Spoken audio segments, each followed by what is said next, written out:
Cristian, muchas gracias, queridos amigos. Nada de lo que Cristian ha dicho es cierto, así que lo sabemos, pero seguimos adelante. No deja de ser una providencial coincidencia que la primera clase de este emprendimiento que hoy iniciamos con esta cátedra coincida con la víspera del 44 aniversario de la muerte de mi venerado maestro Lenz, que el 27 de octubre de 1974 moría acribillado mientras salía para ir a misa, era un domingo, por un comando terrorista. Después de un largo y fecundo magisterio de más de 40 años, que estuvo dedicado exclusivamente a meditar y enseñar la verdad divina, la verdad humana, y a procurar el reinado de Cristo en la Argentina.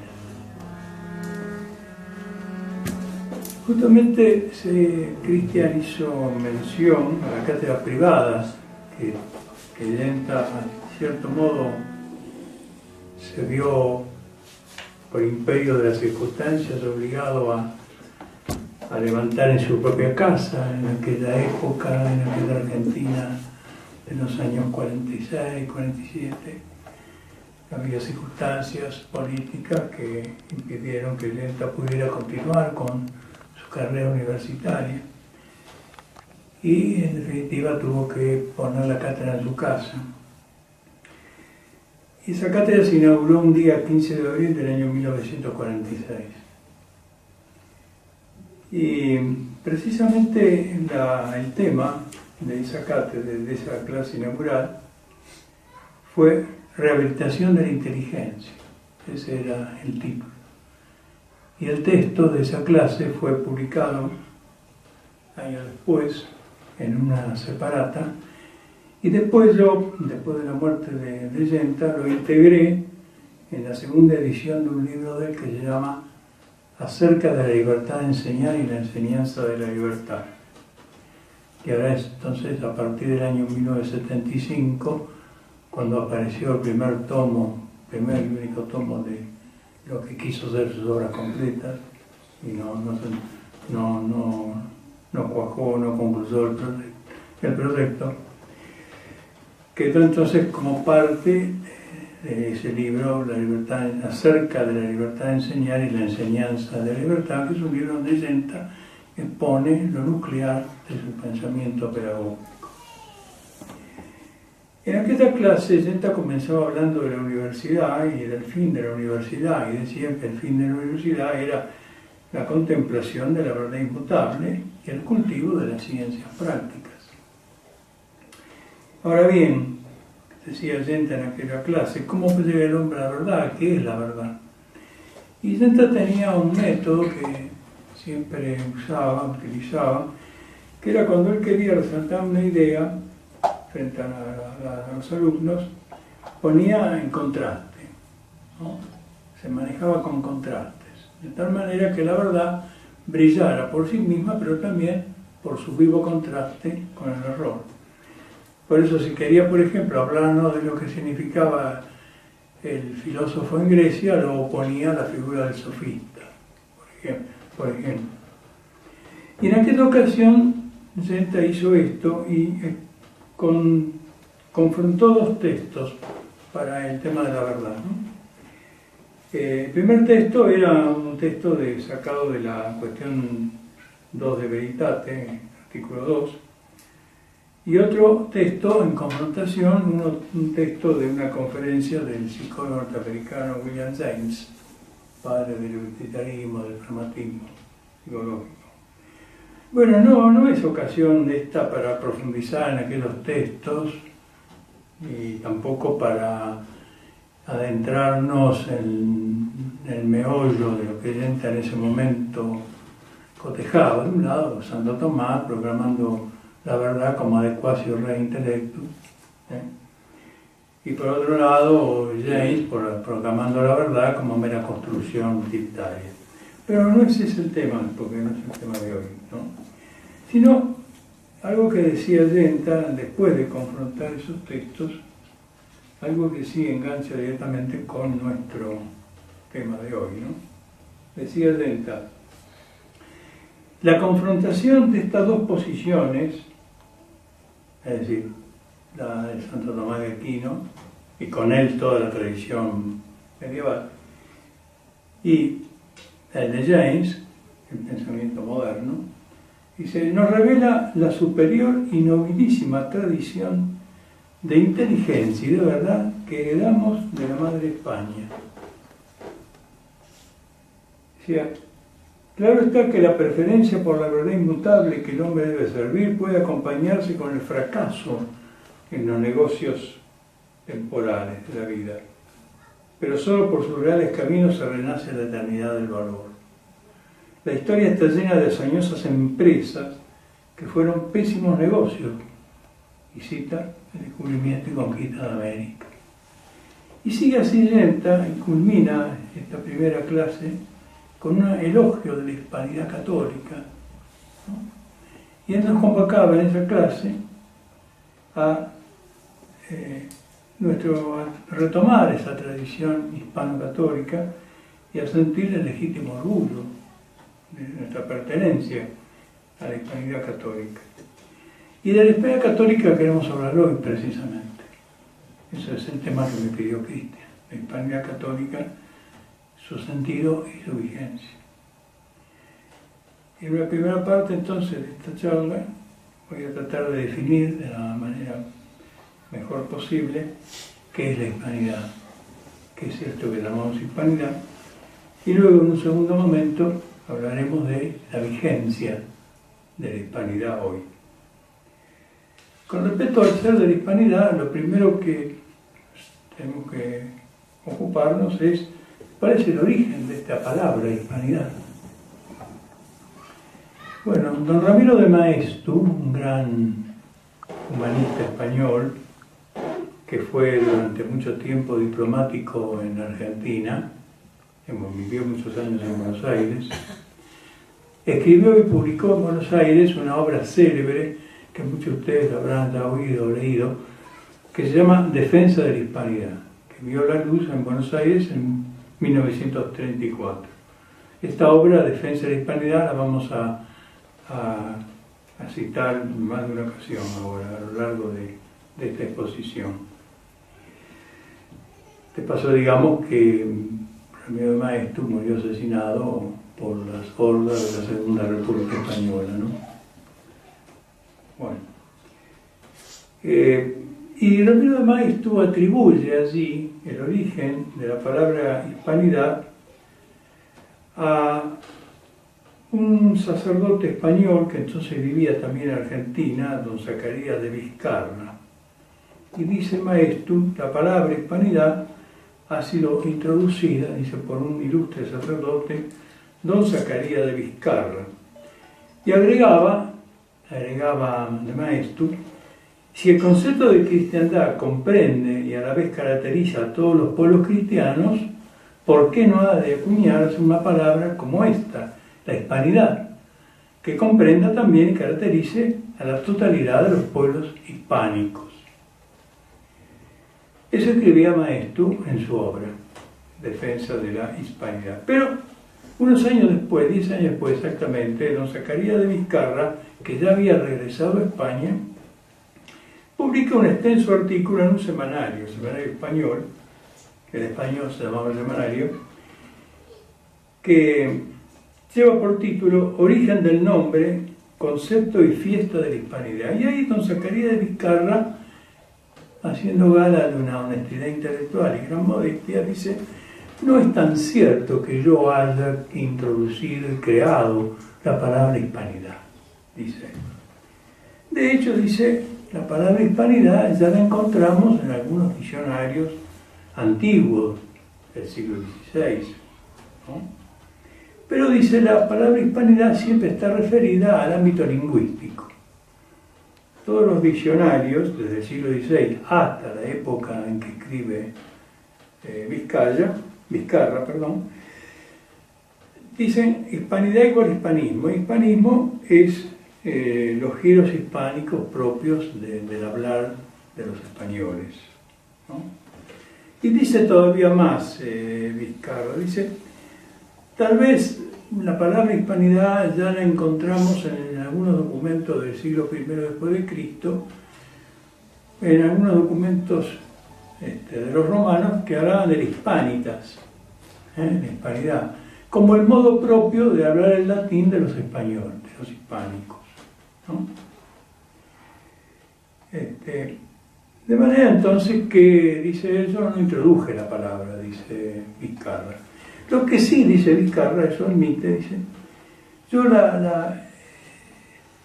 tuve la iniciativa, dice Zacarías de Vizcarra, de designar como fiesta de la Hispanidad o Día de la Hispanidad al 12 de octubre. ¿Por qué? Porque dice, en la República Argentina, desde el año 1917, y por iniciativa del entonces presidente don Hipólito Yrigoyen, se celebra el 12 de octubre como el Día de la Raza. El Día de la Raza. Entonces Zacarías de Vizcarra decía, por las razones que luego voy a indicar, no me satisfacía este nombre Día de la Raza, que iba adquiriendo cada vez una mayor difusión. Era necesario, dice Vizcarra, encontrar otro nombre que pudiera reemplazarlo con ventaja, y no hallé otro mejor que el nombre de Hispanidad, prescindiendo de su anticuada significación puramente gramatical y remozándola con dos acepciones nuevas. La primera es que la hispanidad significa a todo el conjunto de los pueblos de origen hispánico, primera acepción. Segunda acepción, la hispanidad significa el conjunto de cualidades morales y culturales y espirituales que distinguen a los pueblos de origen hispánico respecto de los demás pueblos. Y decía, me parece entonces que no hay una mejor palabra, decía Zacarías de Vizcarra, para designar esta fiesta del 12 de octubre que el Día de la Hispanidad. Y decía que esta idea de Día de la Raza no le parecía la más adecuada, ¿no? Y porque dice, de todas maneras, dice Zacarías de Vizcarra, resulta un poco risible que estemos hablando de la raza hispánica ante amarillos filipinos, mestizos mexicanos, descendientes de italianos en la Argentina, es decir, toda una multitud de etnias que están incluidas bajo el concepto de hispanidad, ¿no? Y también, no sin cierta ironía, recordaba a Zacarías de Vizcarra que en ocasión de inaugurarse en la ciudad de Buenos Aires el monumento al Cid Campeador, en abril del año 1935, los dos discursos estuvieron a cargo de dos apellidos que no tenían nada que ver con lo español, ¿no? En cuanto, si tuviéramos un concepto, digamos, puramente étnico de lo español. Uno era Ricardo Levene y otro era un ignoto representante de la Municipalidad de Buenos Aires de aquella época, que respondía al nombre de Amilcar Razzoli, ¿no? De manera que no era muy hispánico. Me hace acordar que una vez un querido amigo, fallecido, el doctor Víctor Eduardo Ordóñez, una vez que yo también tuve la ocasión de disertar en la Sociedad Española, también a un tema parecido, al salir me dice, qué mal estará la hispanidad que necesitamos un italiano para que la defienda. Bueno. Decía Zacarías Vizcarra, dice, absolutamente hablando, puede darse la explicación satisfactoria a la denominación Día de la Raza, si tomamos esta palabra en un sentido metafórico, equivalente como a tipo moral, etc. Pero dice Zacarías Vizcarra, no podemos estar andando permanentemente dando explicaciones a todo el mundo respecto de esta palabra raza, ¿no?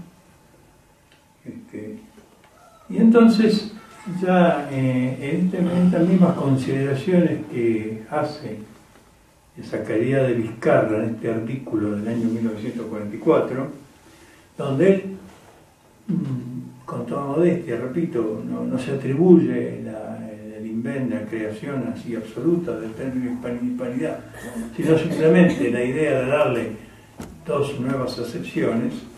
Diré de paso que Zacarías de Vizcarra se dirige a la Real Academia Española para pedirle que en las próximas ediciones del diccionario de la Academia Española estas dos acepciones de la hispanidad estuvieran presentes. Y tuvo éxito porque en la edición siguiente del diccionario de la RAE el término hispanidad figura con las acepciones que le introdujo Zacarías de Vizcarra.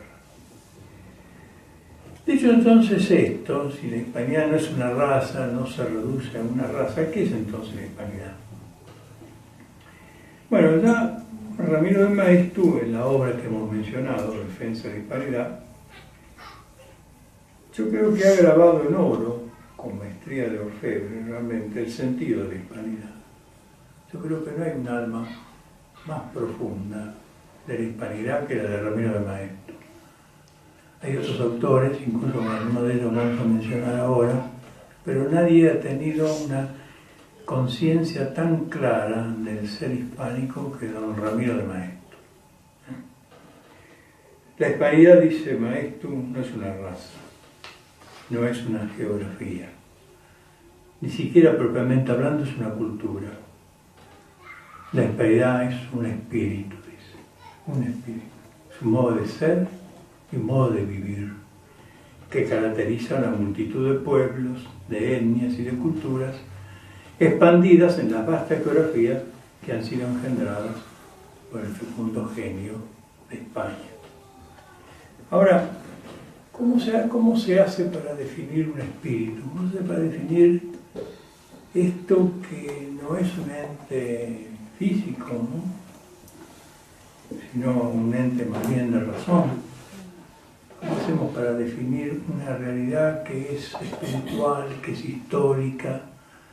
Bueno, no hay otra forma de definirla que no sea a través de ciertos rasgos que la caracterizan. Y Ramiro de Maeztu, en esa obra estupenda, Defensa de la Hispanidad, en sus sucesivos capítulos, va como delineando, va como marcando, grabando, cuáles son esos rasgos que caracterizan este espíritu, de que llamamos hispanidad. Y hay algunos que yo he querido resaltar. En primer lugar, dice, hay un profundo sentido católico y por lo tanto ecuménico. El español es inescindiblemente católico y por católico universal, ecuménico. El segundo rasgo, dice Ramiro de Maeztu, es un humanismo, esto es muy importante, centrado en la firme creencia en la igualdad esencial de los hombres, en medio de la diferencia de valor y de las distintas posiciones que ocupan y de las obras que hacen. Un humanismo entonces centrado en esta creencia, esta convicción tan católica, por otra parte, como veremos enseguida, de la igualdad esencial de los hombres en medio de sus diferencias accidentales. Otro rasgo que pone Maeztu es un sentido profundo de la fraternidad humana que no tiene más fundamento que la conciencia de la común paternidad de Dios.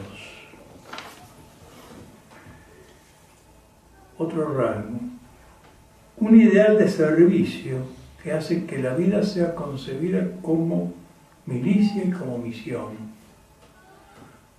Un español que yo quiero mucho, José Antonio Primo de Rivera, decía, hay solo dos maneras serias de vivir la vida, militar o sacerdote. Es por el sentido de milicia y de misión.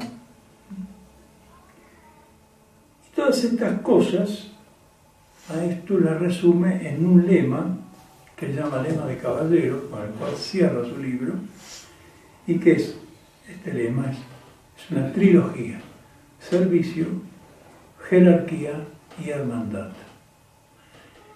Esta trilogía, dice el maestro, debe ser la trilogía de los pueblos hispánicos, el legado de los pueblos hispánicos al mundo, en antagonía con la trilogía revolucionaria de libertad, igualdad y fraternidad que impuso la Revolución Francesa. Una libertad, una igualdad y una fraternidad que tuvieron como símbolo una guillotina. Esa ha sido la Revolución Francesa. Bien, de todos estos rasgos, no puedo ocuparme de todos porque sería para un curso en todo caso. Yo he querido destacar uno que me parece que es el que más, con más propiedad, digamos, muestra lo que es el espíritu de la hispanidad y que de alguna manera como que resume o sintetiza a nosotros, que es el humanismo español. Se dedica varios capítulos de Maeztu al humanismo español en su obra Defensa de la Hispanidad. Y él dice lo siguiente, hay un texto muy lindo de Ramiro de Maeztu cuando habla de lo que es la idea del hombre, ¿no? La concepción del hombre, el humanismo, que es de regambre española, dice él, y es católico y es español. Dice, hay tres sentidos posibles del hombre, dice Maestro. El de los que dicen que ellos son los buenos, por estarles vinculada a la bondad en alguna forma de la divina gracia, y es el de los pueblos o individuos que se atribuyen misiones exclusivas y privilegios exclusivos en el mundo. Esta es la posición particularista. Es aristocrática. En realidad acá la palabra aristocracia me parece a mí que, con todo el respeto que me merece el maestro, no está bien usado, porque la aristocracia es otra cosa, ¿no? Yo creo justamente que el pensamiento español es eminentemente aristocrático. ¿Está aludiendo a qué? Está aludiendo a los pueblos que han nacido de alguna manera bajo el imperio de las ideas del protestantismo, el destino manifiesto, los pueblos del destino manifiesto, que son básicamente los pueblos sajones. De esto vamos a hablar después, enseguida.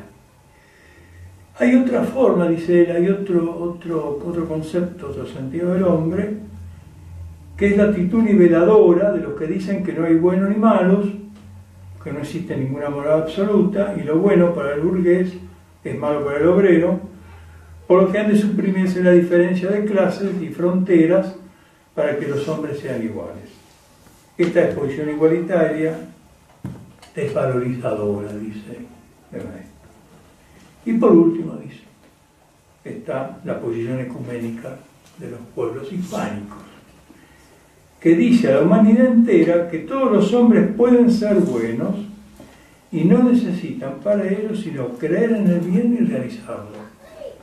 Esta fue la idea española del siglo XVI, dice el maestro.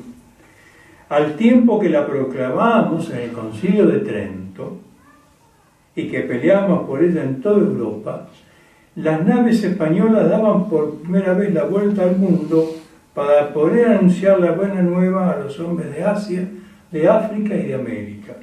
Y así puede decirse que la misión histórica de los pueblos hispánicos consiste en enseñar a todos los hombres de la tierra que si quieren pueden salvarse y que para salvarse solo necesitan creer y tener obras. Necesitan la fe y la voluntad. Y es importante en esta cita de maestro resaltar el tema de Trento, como decíamos antes, porque en Trento la Iglesia tuvo que, de alguna manera, digamos, repensarse frente a la avalancha de la herejía protestante.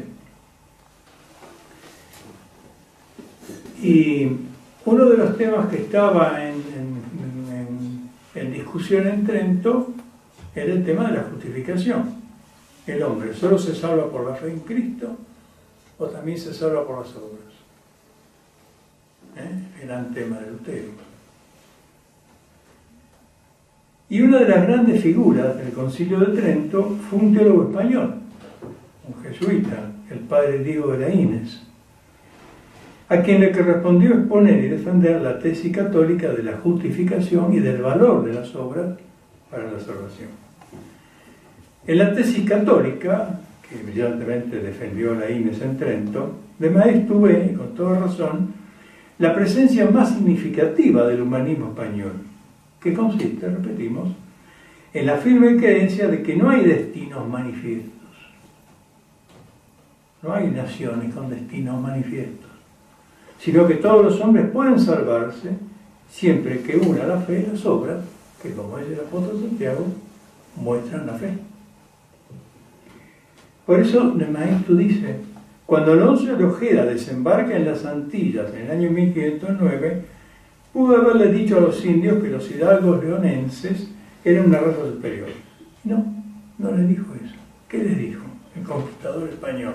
Le dijo, Dios nuestro Señor, que es único y eterno, creó el cielo y la tierra, y un hombre y una mujer, de los cuales vosotros, yo y todos los hombres descendemos.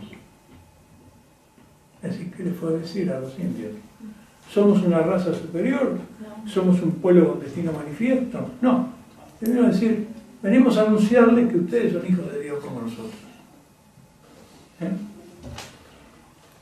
Es verdad, dice, reconoce plenamente de Maeztu y obviamente reconocemos nosotros también. Hubo muchos abusos, por supuesto, y en algunos casos grandes, pero ninguna legislación colonial extranjera es comparable a las leyes de Indias.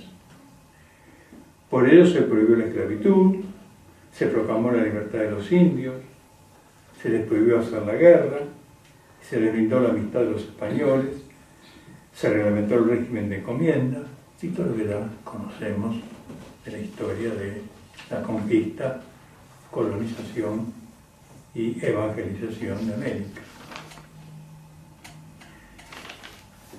Fíjese usted, por ejemplo, que en uno de mis viajes a México, en una ciudad de México que se llama Querétaro, donde está enterrado y se venera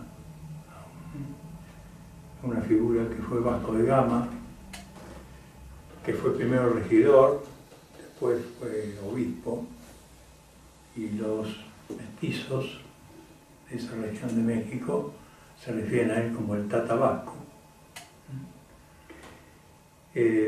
Vasco de Gama, cuando funda una universidad, allá por los años 1550, ¿a quién designa como rector de la universidad? A un indio. ¿Por qué? Porque era más capaz. Y eso está documentado. Eso es parte de todo el escenario histórico que nosotros tenemos para oponernos a esta leyenda negra, ¿no? Sigue Maeztu diciendo, los españoles no nos hemos creído nunca un pueblo superior. Nuestro ideal ha sido siempre trascendente a nosotros. Lo que hemos creído superior es nuestro credo en la igualdad esencial de los hombres.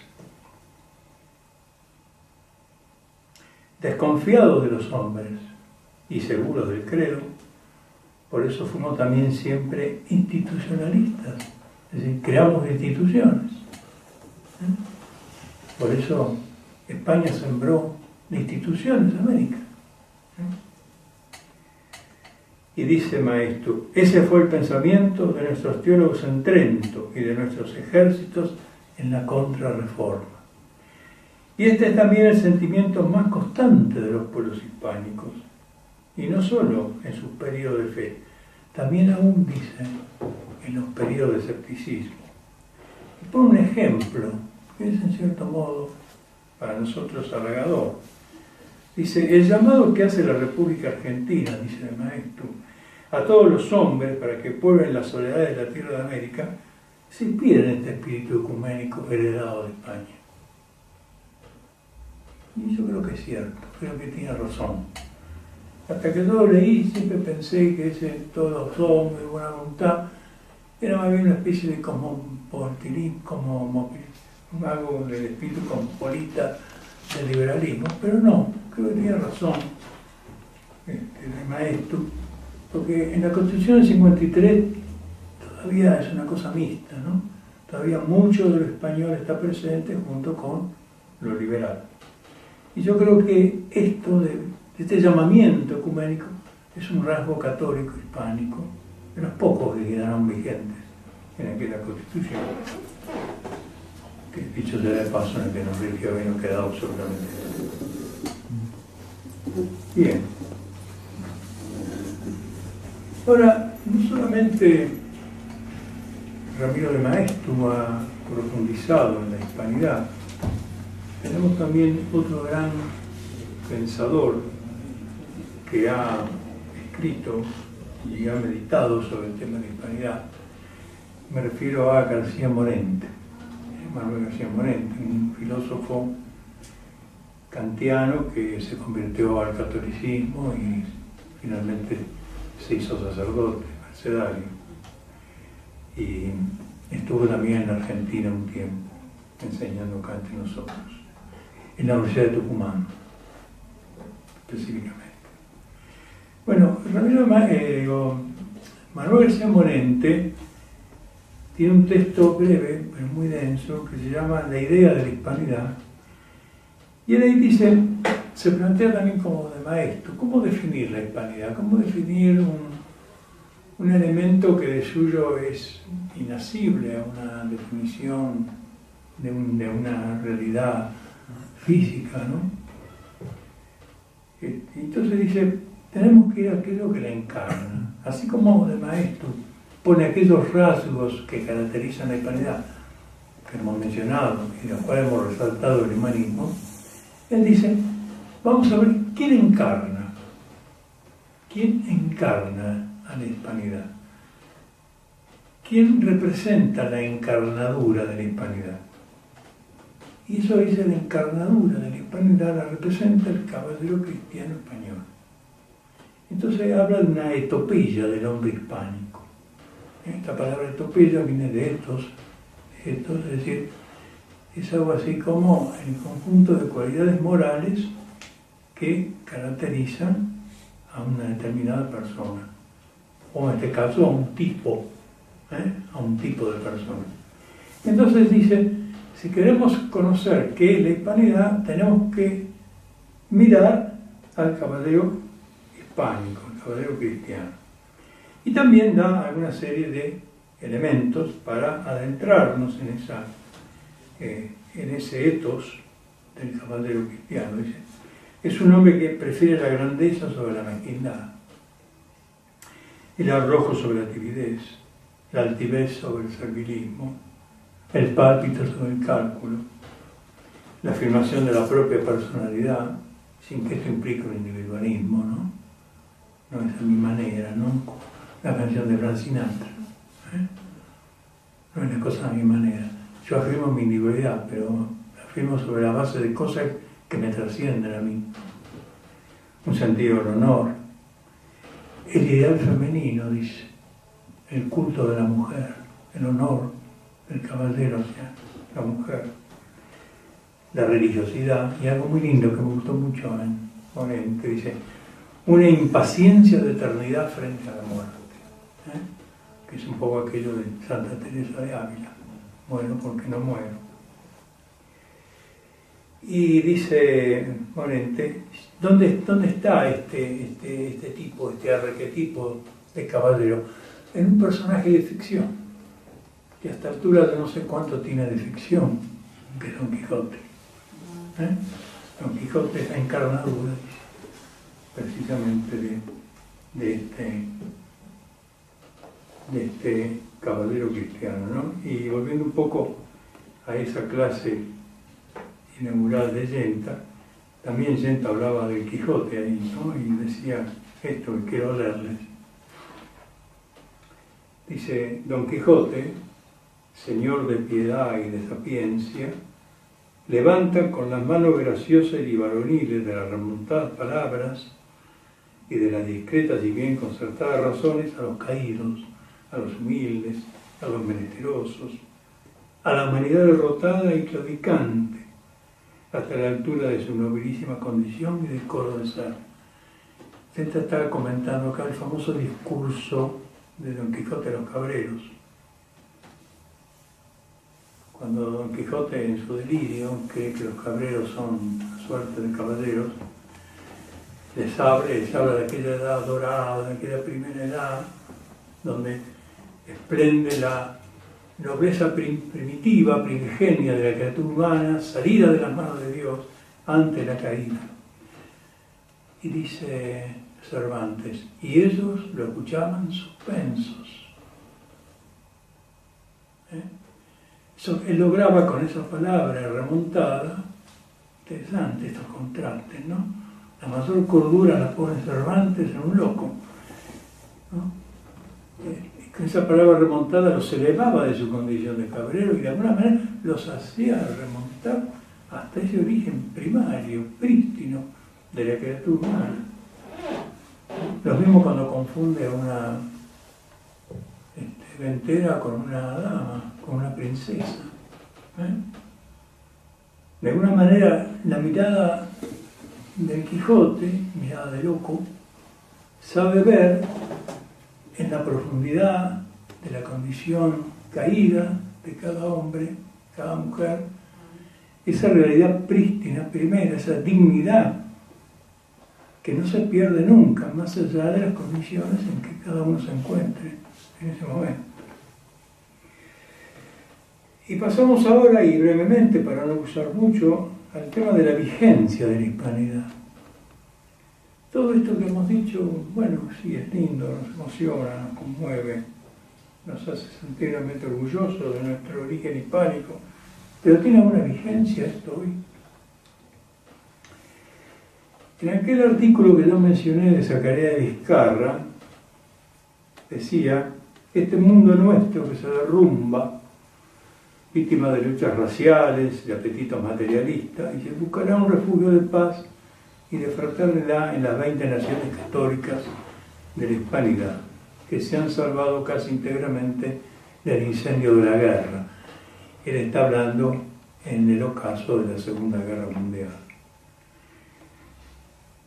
Y seguramente estaría mirando el régimen de Franco, ¿no? Dice, la Hispanidad católica tiene que prepararse para su futura misión de abnegada nodriza y caritativa samaritana de los infelices de todas las razas que hoy se arrojarán a sus brazos generosos. La providencia le depara, dice, a los pueblos hispánicos enormes posibilidades, etc. Bueno, nada de esto se cumplió, lamentablemente. 70 y pico de años después vemos que este pronóstico de don Zacarías de Vizcarra no se cumplió. Pero eso no quiere decir que no pueda cumplirse. Y no quiere decir que no seamos capaces de sobreponernos a nuestro propio infortunio, volviendo para eso a las raíces de este espíritu que es la hispanidad.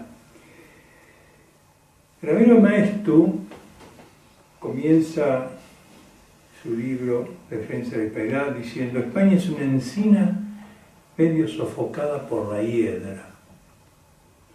Y él pone esta metáfora, ¿no? Una noble encina que está sofocada por una hiedra que la ahoga, dice, y se ve la hiedra tan frondosa y la encina se la ve tan arrugada que a ratos parece que el ser de España está no en el árbol, sino en la hiedra, en la trepadora. Tal vez esta metáfora de la encina y la hiedra puede ayudarnos a entender cuál es nuestra situación y cuál es nuestra misión. ¿Qué es la encina? Ya lo hemos visto, es esa hispanidad que hemos tratado de definir, de pergeñar a través de la palabra de estos ilustres hispanistas como de Maeztu y García Morente. Y tampoco es muy difícil identificar la letra. ¿Qué es la letra? Es todo lo que contradice, sea por propia degradación nuestra o por la agresión de afuera, todas estas notas que hemos recordado como constitutivas de la Hispanidad católica, así frente a la fe católica, la apostasía. Frente al humanismo español, este antihumanismo que hoy representan las ideologías que denigran al hombre. Frente al sentido ecuménico de misión universal, este auge rabioso del regionalismo, que incluso está amenazando la propia España. Hoy España está sacudida, tensionada por este regionalismo. Frente al eto del caballero cristiano, la contrafigura de este pretendido hombre nuevo, que es hijo de todas las deserciones, sobre todo de la deserción de la eternidad. Y por eso entonces es necesario hoy que meditemos sobre la hispanidad y que nos propongamos de alguna manera, más allá de las limitaciones de nuestro infortunio, tratar de reconquistar este espíritu hispánico que hoy no tiene ninguna representación, no tiene ninguna plasmación institucional, precisamente allá en la misma España esto está ausente. Y larguémonos a reivindicar esto y a procurar que esto sea un mensaje ecuménico, un mensaje de paz y de verdadera fraternidad para todos los hombres del mundo. Y esta que sea quizás la hora de los pueblos hispánicos, la hora de volver a emprender las grandes empresas de nuestra historia. Quizás sea la hora, si Dios lo quiere, y no esté lejos el día en que nuestro señor Don Quijote, danza en ristre, enamorado de Dulcinea, emprenda su tercera salida. Nada más.